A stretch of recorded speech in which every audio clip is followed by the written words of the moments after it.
Donc voilà la ponceuse. Alors, ici on peut voir qu'elle dispose d'une sortie pour la poussière. Donc là on peut brancher directement un aspirateur. Ou alors on a ça qui est fourni avec.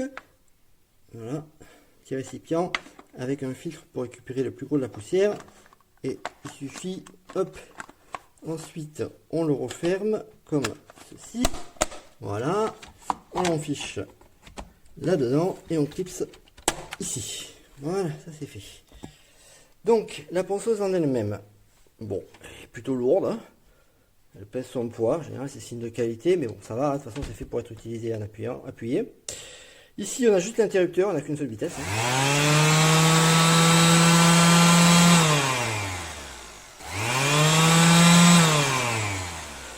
Voilà, marche arrêt, bon c'est plutôt ergonomique, il n'y a pas de souci de ce côté-là. Alors, elle est livrée dans son coffret, qui est une boîte en plastique qu'on voit ici, à l'intérieur duquel on va trouver pour le mode d'emploi, il n'y en a pas besoin, c'est simple, et quelques feuilles de papier vert. Donc les feuilles de papier vert fournies sont de type scratch.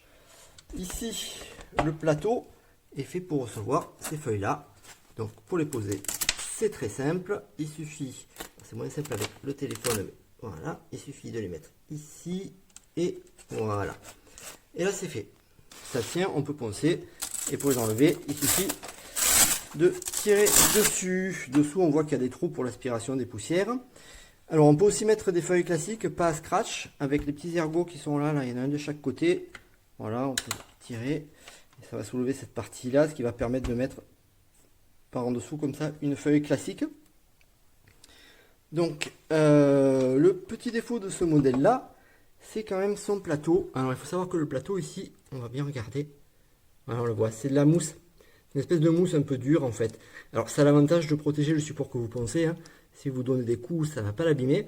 Ben, par contre, ça va, quand il va vibrer contre le support, cette mousse ici, là, on voit vraiment que, je sais pas si on le voit bien.